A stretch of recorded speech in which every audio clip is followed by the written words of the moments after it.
طبتم مساء جميعا ومرحبا بكم إلى اليوم الثاني من البرنامج الثالث للمدرسة الشتوية التي ينظمها المركز العربي للدراسات. Professor Abdelwahab El-Affendi, an eminent scholar and former Sudanese diplomat and journalist.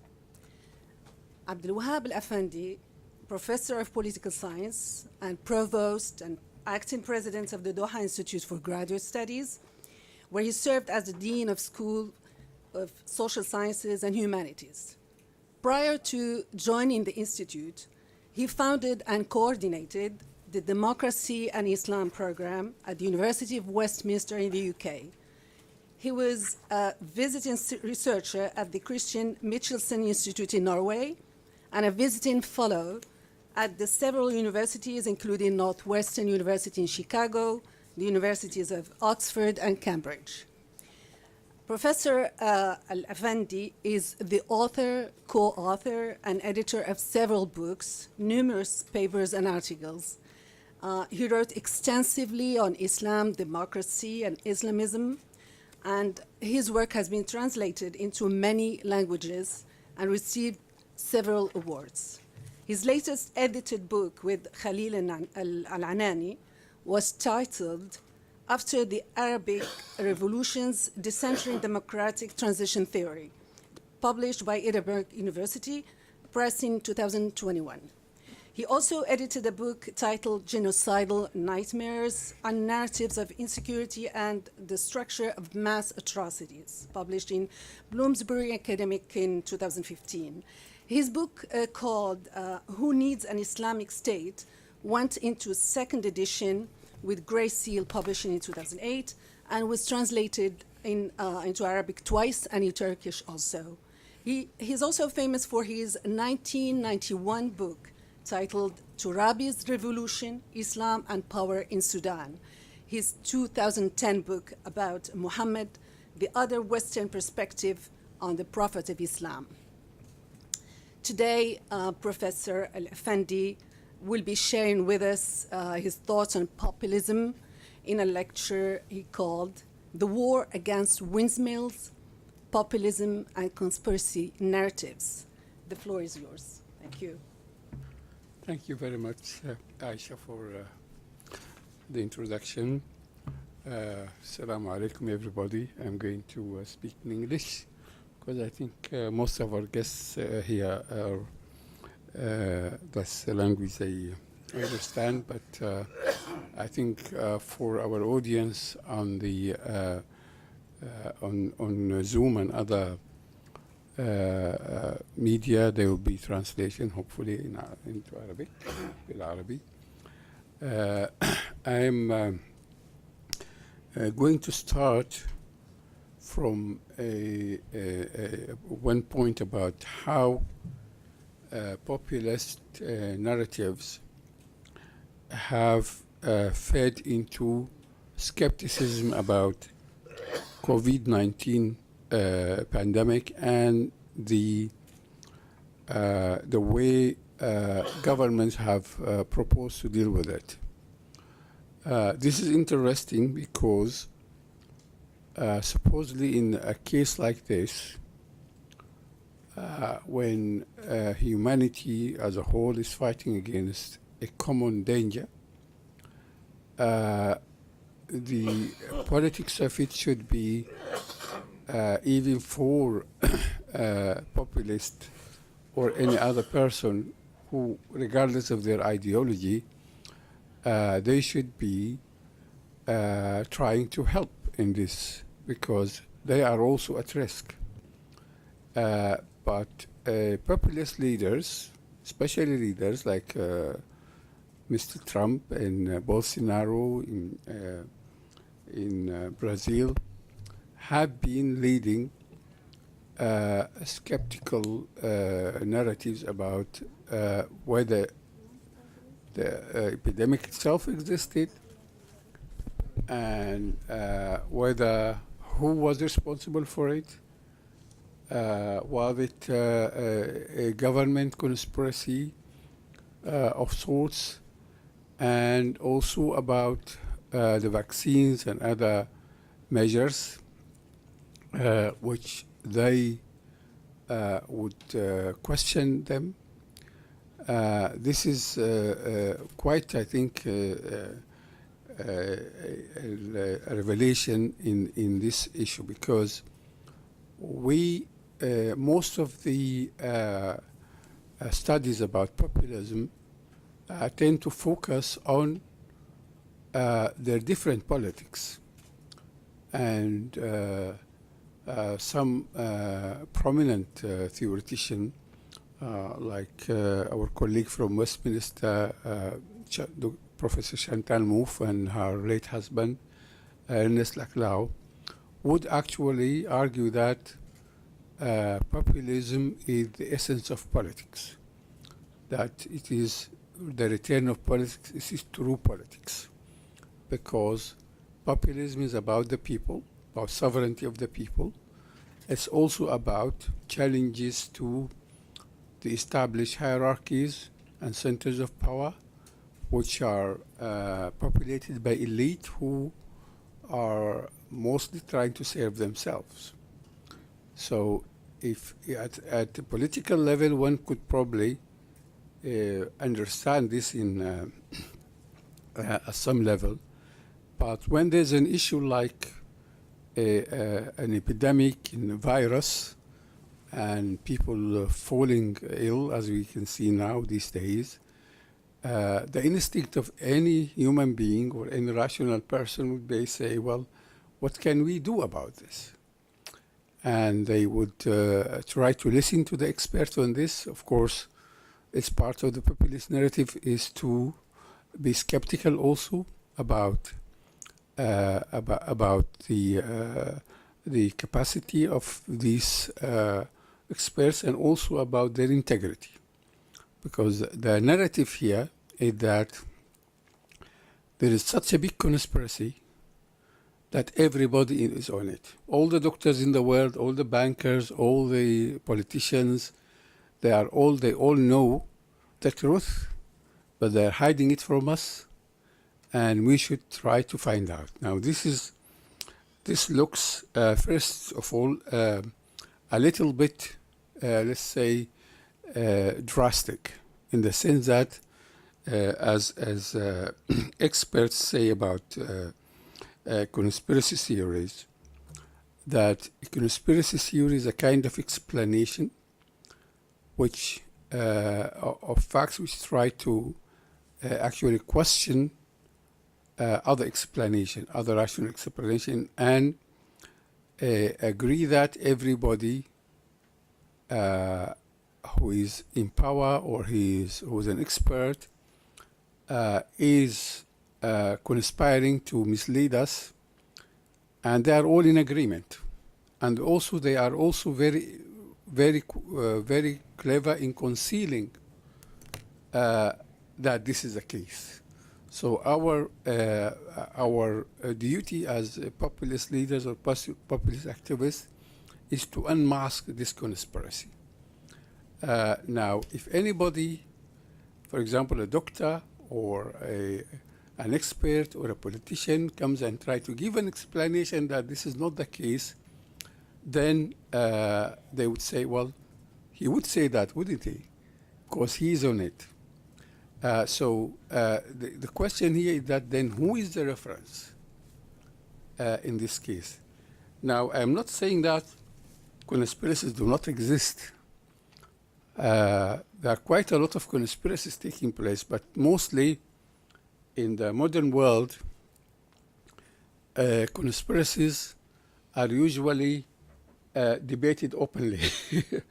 I mean, when for example, in American diplomacy, from the famous Mr. X telegram in 1947 about containment of the Soviet Union, to recent events, including the occupation of Iraq, or the Mr. Lake's article about dual containment of Iraq and Iran. All these conspiracies are actually published in Foreign Affairs, and they are debated and discussed. And so there are people conspire, but is the nature of modern diplomacy and modern media and modern communication system that the people are confident enough to air what they think should be the proper conspiracy in a certain case in foreign affairs or other media, and then have feedback on it, and so on and so on. But in this case, then, the belief in a conspiracy is an interesting component of populism. Now, there are two. There have been a number of recent studies, including the study I'm referring to here about COVID-19, where researchers have tried to actually do empirical research and surveys about the link between populist attitudes and conspiracy theories. Now, a lot of them then found out that there is a majority among populist people who identify as populist or are marked as populist by the way they have been tagged, also tend to be believers in conspiracy theories. A lot of them believe in a number of conspiracy theories, not just one. Now, this is, of course, seem to be a common thing, and the argument among these researchers is that populist tendencies incline people to believe in conspiracy theories, in the sense that if populism, as is usually said, has a number of markers, which are people-centeredness, mistrust in the elites, and the Manichean good and bad thing division, then they are likely to mistrust governments, and they are likely also to mistrust experts who are supportive of the government. And so it is natural that the populist person or a group would then believe in conspiracy theories or have a tendency to believe in conspiracy. Now, the argument I'm going to support here, or the hypothesis I'm going to test, is that it is the other way around. It is belief in conspiracy theories which makes for populism. So in this sense, the narrative, the story, would make the person be inclined to join populist movement. Now, there was a rather notorious story in the United States in I think in 2016, when a gentleman from North Carolina went into a pizza in central Washington and tried shooting around because he heard the story that this pizza joint, it's called Comet Ping Pong, was a place where children are being abused, and there is Hillary Clinton has a connection with this, and so he believed this story. And of course, the natural thing, if you believe in this story, is that you should do something about it, since the government apparently, of course, knows about it, the media know about it, and they don't want to do anything because they are complicit in this. So you have to go and do your action.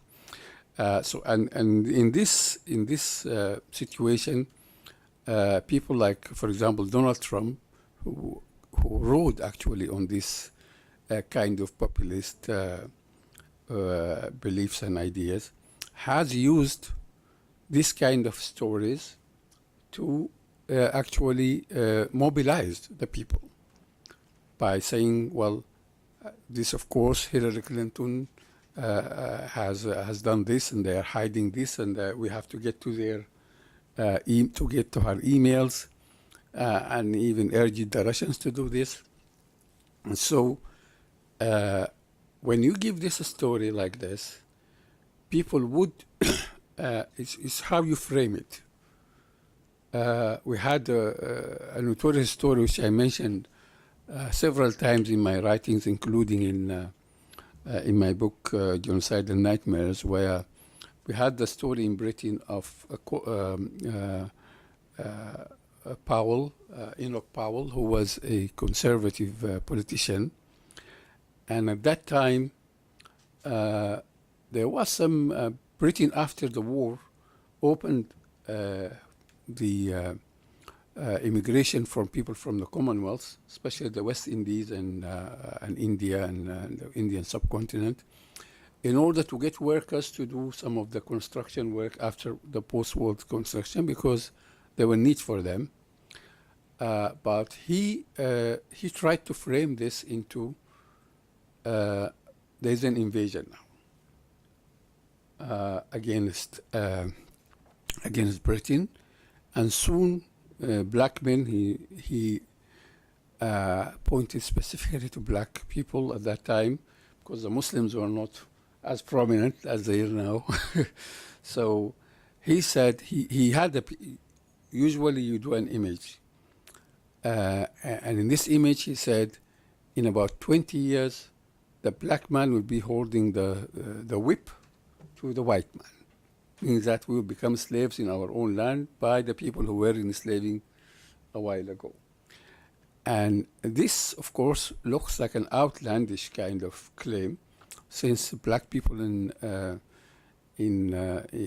Britain at that time were in the tens of thousands. They were not even near numbers of today. And of course, it is very unlikely that they would be colonizing Britain and occupying it and enslaving the white. But even in Britain, which is normally a moderate and state kind of place, the people are not emotional. Actually, almost 80% of the people believed in this story. And and it also went across classes. The workers were supporters of usually the Labour Party, and this was the foreign spokesman of the Conservative Party, were demonstrating his support. And one of the major conservative politicians at the time, when he was reminiscing in this, he said at that time, he sidelined all of us. If he went to election at that time, he would have won. But at the same time, the British establishment as a whole, starting with Edward Heath, who was the leader of the Conservative Party, reacted to him in a very, let's say, a concerted way. He was sacked from the Conservative shadow cabinet. The media did not welcome his support. Students were also demonstrating. So within a year or two, this thing went off. But here it shows you the power of narratives in this case. There was no populism in Britain at that time. There was no populist parties. There was no populist movement. But then the stories which were used created a kind of populist from nowhere, a populist movement. So in this regard, I think the way leaders behave, the same we could see in for example, Mr. Trump's story about the rigged election and that of his supporters. We can see the way this story went. At first, he made it a kind of story. Not everybody around him, even in his own cabinet, believed in it. Most people in the Conservative, in the Republican Party, did not believe in it. But as he mobilized people around him, nowadays a lot of very respectable conservatives in the Republican Party would not be there to contradict him on this, because he has mobilized a kind of support within the party to this. So my first argument then is that the narratives of conspiracy are actually the independent variable which creates. Some of you, if they want to do studies on this, they are most welcome. But especially the younger people here. And the second story, or the second hypothesis which is related to this, is a question about what is the main passion about populism, which animates populism. In a number of studies, especially in a major study on American populism, which was done by a survey of all populist parties since the 19th century to recent times, has concluded that apparently the passion which is animating populism is paranoia. In another study, the idea of resentment is seen as the passion, because the argument is that democracy promises egalitarianism, and when the outcome of the distribution system is not as egalitarian as it should be, then you have populist movement. Now, that would probably be interesting, but if you look at who is leading the populist movement, people like Donald Trump, who is a billionaire and a corrupt one at that, especially since, of course, we know that populism also accuses politicians of corruption. So if you have a corrupt politician, and he's a billionaire, and he is seems to be taking advantage of the system, that should be a person who you should resent, not follow. But you have Trump, you have Berlusconi, and you have in Britain also our current Prime Minister, Johnson, and he is also from the upper class. But they are the guys who are leading the populist movement. So I think that's that issue. My own suggestion is that it is what I call hyper insecurity coupled with the search for villains, kind maybe of vindictiveness or a populism usually is about some villain somewhere in there to blame for whatever thing you and apparently the thing to blame for usually is invented. For example, if there's a rigged election or a claim from Trump about rigged election, then of course the election is rigged, but who is to blame for this? Is it Russia? Is it China? Is it a secret deep state? So it becomes, they take for granted the crime, and now they're looking for the villain. Like in a movie where you must have a villain for the movie to work. So these guys, they want to identify who is the villain, and they are search for the villain, so usually this is how it works. We are there. That's why I have used the term fighting windmills, because in the ingenious concoction of Miguel de Cervantes in Don Quixote, you have a person who is slightly hinged, but he is looking always for somebody to fight, some enemies, because he has in his back of mind a story, this chivalrous kind of narratives. Of course, Cervantes is mocking these ideas and beliefs, which were so out of time at that moment, and but they were still believed and cherished. So he was trying to make fun of it by showing their absurdity in this way.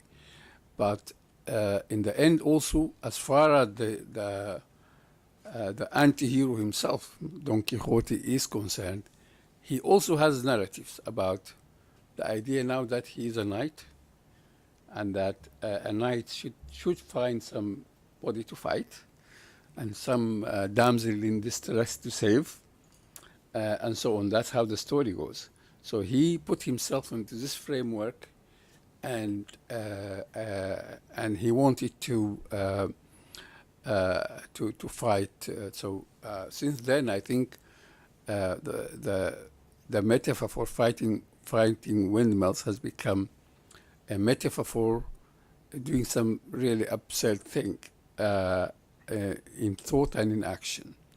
You believe in an outlandish story which is totally unrealistic, but you believe in it so passionately that you are imagining things. And I think this is probably a good metaphor for populism, that they start with this story that everybody is corrupt, that the state is controlled by somebody.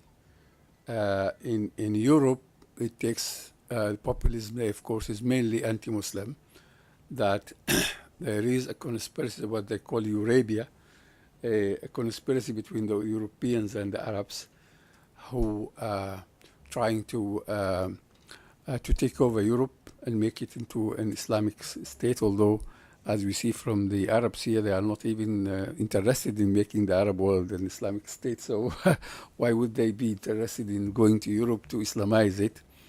In fact, there had been an argument, for example, between people like President al-Sisi of Egypt and some Europeans who are leaders who are on the liberal side. And he was saying to him, why are you allowing all these mosques into your countries? But anyway, that's the story goes.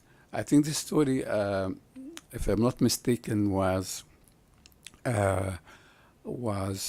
concocted by an Israeli scholar who was worried. I think there was a worry in Israel after the oil boom of the 70s and the power of the Arabs, that, for example, Europe now is so much in need of oil that they're going to give Israel away. So they concocted kind of this story about Eurabia, and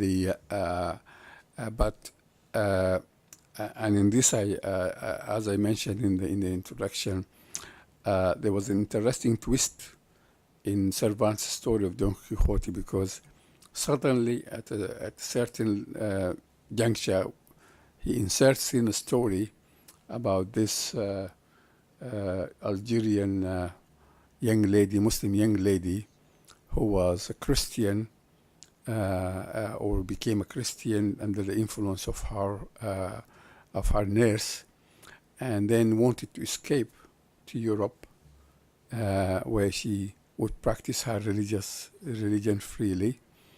And he sees the son of, her name is Lala Zuraida, son of Haji Murato.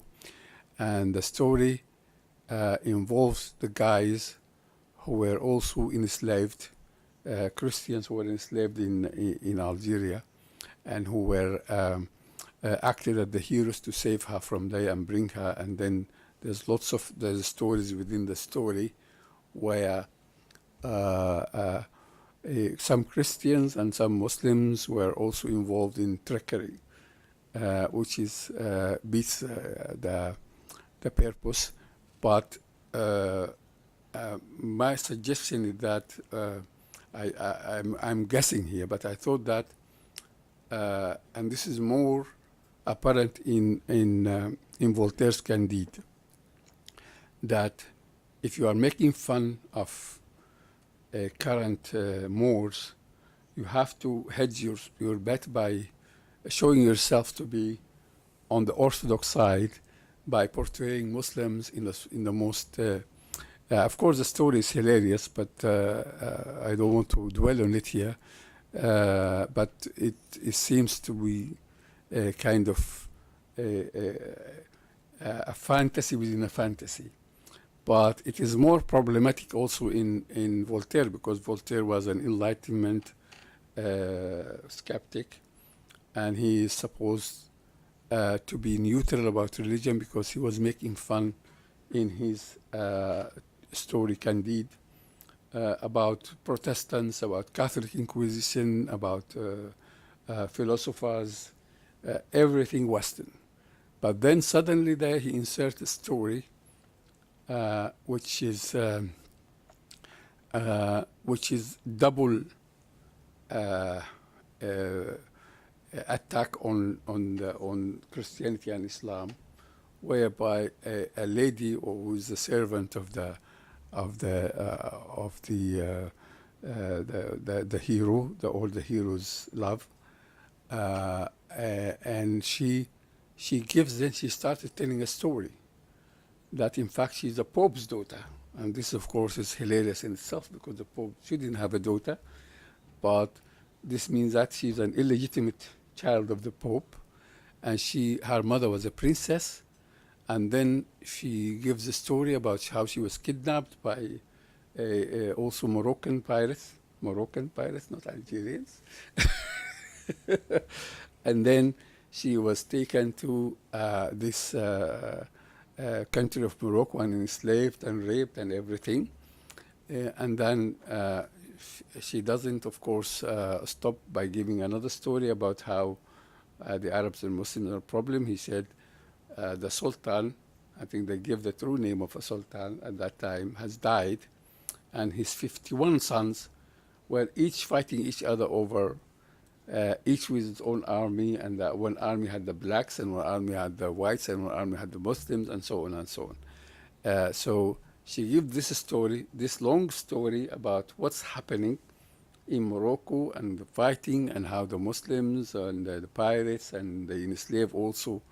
So there's always naval enslaving of Christians. So again, this story is inserted almost out of place into this narrative, and both of them in the same early kind of fiction works in the West by prominent writers.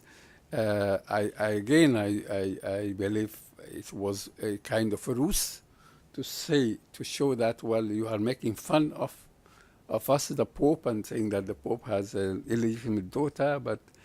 And in fact, Voltaire wrote a note on this, on the second edition or third edition of the novel, because he had the name of a Pope, I think Pius X or something like that, and he said, so that I should not be blamed, there is no Pope Pius X, because the last one was number 7, I think. So anyway, this is an aside. I just wanted to, but I'll go back to my story about populism, in the sense that the idea I'm trying to sell is that there is in the case of populism, the main sentiment, I think, is one of hyper insecurity and search for villains. So this insecurity seems to be floating. There is always an enemy there. It doesn't matter who. You have to find out that enemy. There's always a traitor. You have to find that traitor. There's always a villain. You have to find that villain. And in this question, I tend to disagree with Professor Chantal Mouffe and the other theoreticians who say that populism is the return of politics. And also it is true politics, because they argue that the current narrowing of differences between left and right, and the way that, for example, the left in Europe, especially the Social Democrats, have now become even neoliberal, means that we have not left the people with lots of choice. And then populism is a way to get the choice, to give people another choice. And as we said in my comments on Dr. Azmi's lecture yesterday, is that there is a sense in which the left, or some section of the left, or the post-Marxists, are trying to find a replacement for the proletariat. They see in populism a power or a force that would do what Marx said the proletariat would do. These are the people who are disadvantaged, who has been left behind by globalization and by this neoliberalism. They are the ones who would break the castle and bring down the order, because there's now no proletariat. There's no the left parties seem to be too weak, or also not willing to challenge the system. Again, here, the system is being challenged for the sake of challenging it. It doesn't matter who challenges it, as long as they do. And in this regard, I have written in some of my forthcoming work about the role of Marxism here. We have here the post-Marxists who are loading populism at the return of politics. Before I go to this, I say that I think that populism is the end of politics as it is now, because when you have an irrational kind of this paranoia or insecurity, hyper insecurity, you don't want to do politics, because the whole sense of populism is that here we have an emergency. Our country is threatened. There is an enemy who is now within. This enemy is now Clinton plus the Muslims plus the communists plus whatever, and you have to accept whoever wants to dethrone them and solve the problem. So if you have Trump, yes, of course, he's a promiscuous traitor, but he's corrupt, he's a liar. But now he is our man. He's the only one who is going to do this. I think the same with the war on terror. That, well, we have here terrorism, which is a mortal threat to us. So what about human rights and all this nonsense, or not torturing people? This is something we can't approach. Now, 2 points before I end, because there were 2 issues which were mentioned in yesterday's discussions, which I are following, some here and some remotely. There was an issue about Islamism and populism, where there was a question, is Islamism a populist or not? I would say that there was, in both Islamism and Arab nationalism, a kind of populism, because there were narratives whereby there are threats. For example, in early Islamist literature or literature which was used by Islamists, there was always Hassan al-Banna, for example. He wrote about how now the culture, Islamic culture, and the Western so-called cultural invasion of the West will soon, if we don't act now, we're going to lose everything. For the Arab nationalists, the same thing, but the Arab nationalists were also involved in coups and counter coups. In Syria and Iraq, for example, the Ba'ath Party was removed by a coup in the early in 1963, and so when they came to power, they have Mr. Saddam Hussein, who was that charged in security. He became actually the boss of the party because everybody was afraid about the security issue. Who is going to find out? And so there was an element of this.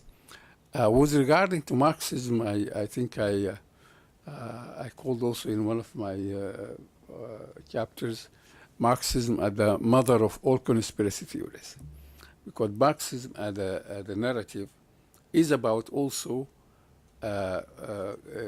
class dominance, class hegemony, and this class hegemony usually is also secretive. It's not known to the, for example, the workers and the other people who are under this hegemony. So only the Marxist or the true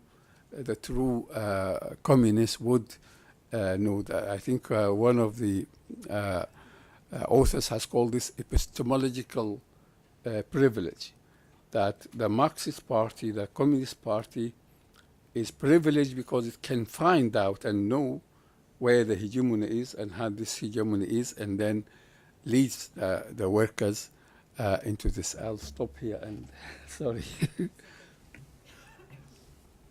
Well, thank you so much for your insight on conspiracy theories and how they traveled from the Enlightenment era and probably before to our era and the COVID-19. They're really flourishing. We have about 20 minutes left for some questions and comment, and we'd like to see you interact with this lecture. So we'll take the questions from the floor here, and please, if you are in the back, please advance so that you can speak on the microphone, and translation is available. For those who are following us remotely, please write your posts or your questions on live stream posts, and raise your hand so I can see you. Okay. Yes, please, and kindly introduce yourself. Thank you. Yeah, thanks very much, Dr. El-Affendi, for the fascinating talk. I'm Keith Prushenkin, doctoral candidate at the Freie Universität Berlin, Germany. My question is about this moralization of politics that you see occurring, and how it's creating a kind of zero-sum political model. Because when politics become moralized, then agreement and cooperation between parties, coalition building, become difficult, if not immoral, for the people engaging in this moralization of politics. So I wonder, what do you see as the way forward for electoral democracies in terms of maintaining a kind of pluralistic system, but at the same time opposing these false narratives? I mean, right now we see alternatives to compromise in big tech, who are attempting to act as these arbiters of truth. But that, of course, presents problems on its own. So I wonder, do you see a role for, or a possibility or a way forward for a reinvigorated left, or do you see some kind of other alternative for preserving democratic pluralism? Thanks very much. If you don't mind, we take a batch of 3 questions. Yes, please go ahead. شمس الدين باحث بالمركز العربي. شمس الدين كيلاني.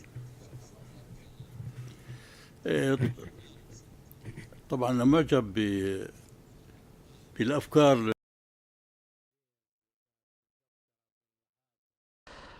presents. I just want to add one point, however, that some issues, popularism did not arise as a result of a conspiracy theory. There are problems, real problems in Europe and the United States. In Europe, for example, the basic question which is moving popularism is Islam and Islamism. In America, Islamism is there, but it's directed towards protecting Israel. In China, there is an Islamic problem. In India, there is an Islamic problem. In China, there is Islamic problem. And after the Second Gulf War, the Islamists were in coexistence with the West. They fought together against the Soviet Union. This was the last time they coexisted. Then Al-Qaeda and ISIS appeared. This is the root causes of the phobia from Islam. Secondly, the European societies have a population crisis. They have power, but they don't have the value system to embrace that and create security in societies. And this lack of growth in the population is creating a demographic problem. So there is fear from Islam. Added to that, there is fear of the documentation. The question of irrationality and irrationalism in Europe is, these are irrationality is the wrong answers for right questions of crises that societies and University of Exeter. My question is about the COVID-19 pandemic and this kind of conspiracy theories around it. I guess one of the tenets of the populist discourses that we've all heard about COVID-19 is that the vaccination programs, if not in some of the most extreme versions, the pandemic itself, are all a ploy by pharmaceutical companies to increase their profits. And there is something that clearly resonates for someone on the left, right? Skepticism and against pharmaceutical companies, who are amongst the most ruthless and unethical companies in the globe. Yet we find no reference at all in these kind of discourses. And I'm not talking about Donald Trump, I'm not talking about leaders, but I'm talking about, the people that we meet who kind of believe and propagate these narratives. The question, please. Sorry, there is no reference to the unequal access to the vaccines on a global scale. So if it's not the disavowal and displacement of Marxist analyses of imperialism, then what is it about populist rhetoric that forecloses any meaningful debate on the global dimensions of the pandemic and the vaccination program? Thank you. The floor is yours.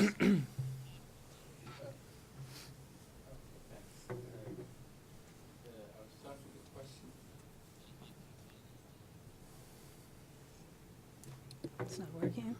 Okay, now thank you. I think I'll start with the moralizing question, which is a complex one because, for example, Chantal Mouffe in her argument, she believes that the moralizing is on the mainstream side, that the mainstream are treating populism as pathological and condemning everybody who is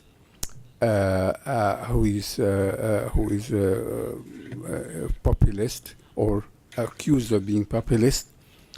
And she said, well, it is ironical that this moralization itself would lead to the return of politics, in the sense that it will create this divide, which she thinks is necessary for real politics to appear. My point is that I think it is a two-way now. The polarization in politics, democratic politics, needs a kind of calm atmosphere. If you have people so divided, so far apart, that they regard the other as an enemy, as Chantal says, who should be eliminated for politics to go ahead, then you can have politics and you can have democracy. Democracy requires that there is some kind of acceptance and also belief that the system itself is working, and that you should go into it in good faith.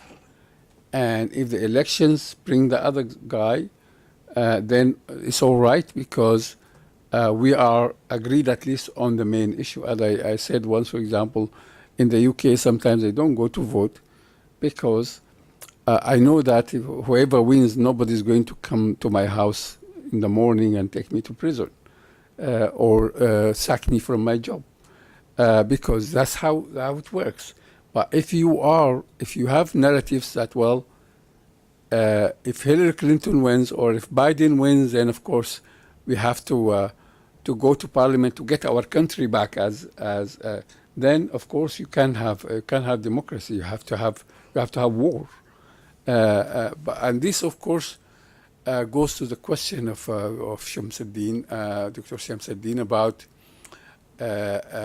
why populism is abnormal, because in a democracy, yes, of course, there are problems, as you mentioned, and even worse, but there are mechanisms for dealing with this.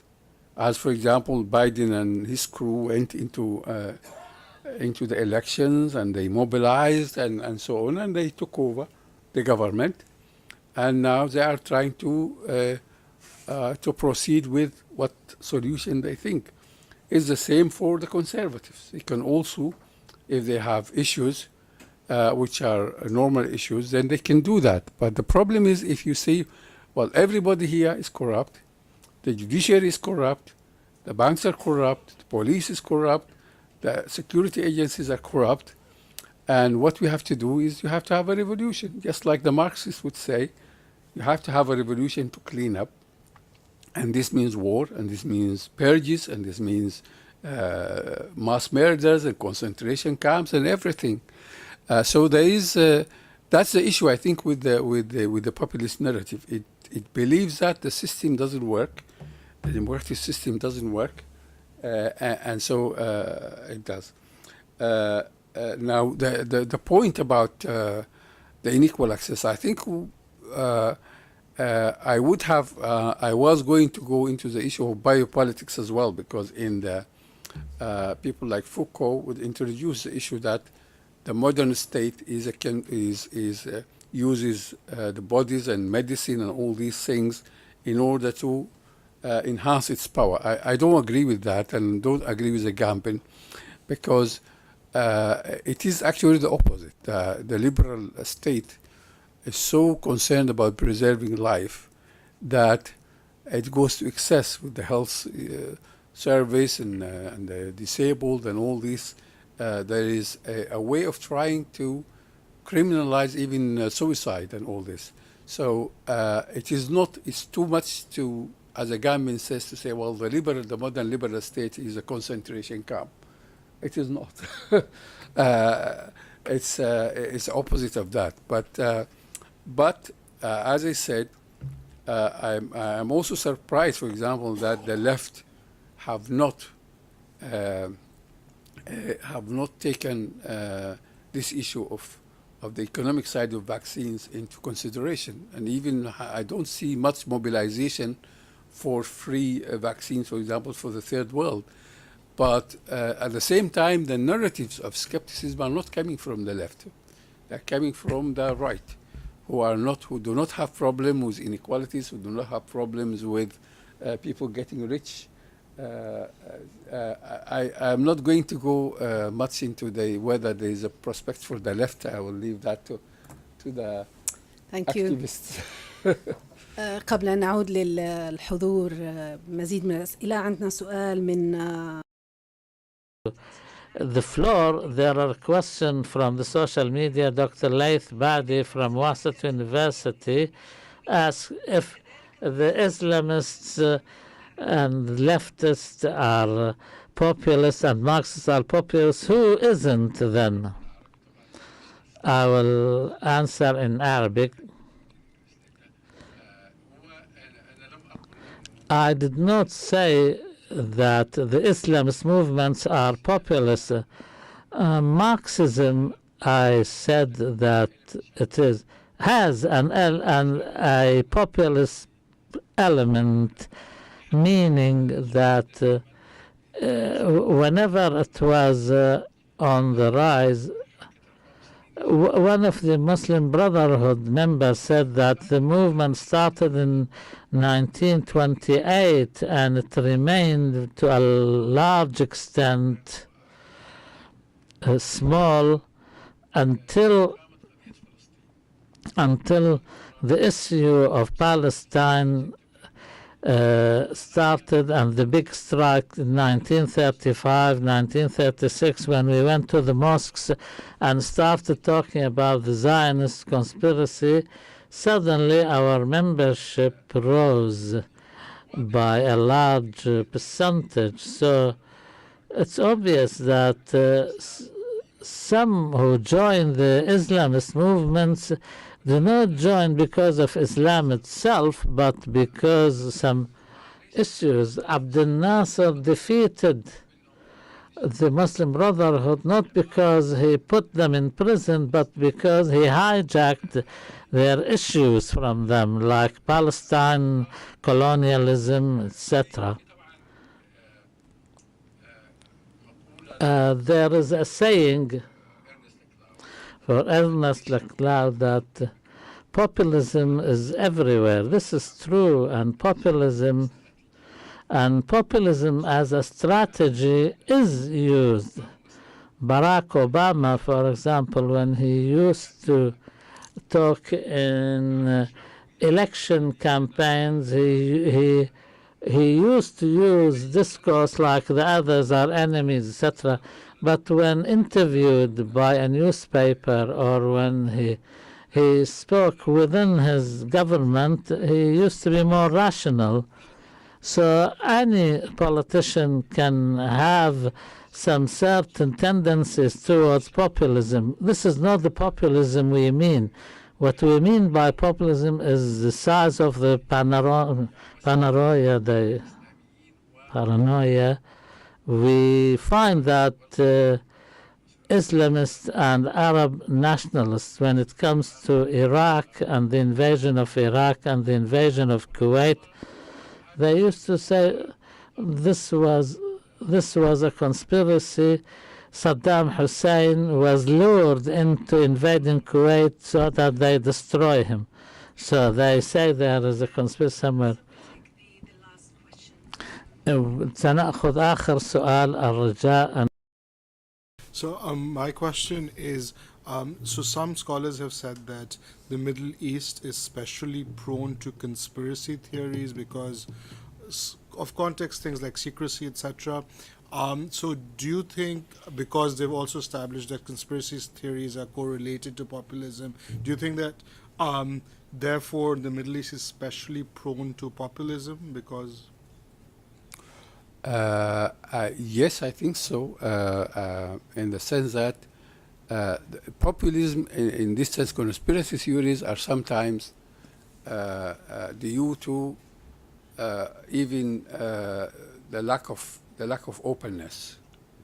That when you have media, official media, which doesn't give you anything, any story, people tend to say, well, they are hiding something. And then they will go to other sources. I always get sorts of videos on the WhatsApp and the social media where about somebody has also discovered something, some kind of hidden conspiracy somewhere, which everybody is not has not discovered before, and so on and so on. So there is a kind of because of the closed systems. So when I go in Arab countries, usually there's always some conspiracy theory somewhere. But because of with WhatsApp and with all this Twitter and others, they are being spread. Now, there's always a question of who believes in these stories, especially when they look a little bit absurd. That's a good question. Well, I think we'll stop right here. We can continue the conversation after the coffee break and during the coffee break. I would like to thank the audience. I would like to thank those who are following us afar, and I would like to thank especially the Arab Center for Research and Policy Studies for organizing this event, and the Winter School program, and the support from the Doha Institute. And I would like you to join me in thanking Professor Abdelwahab El-Affendi.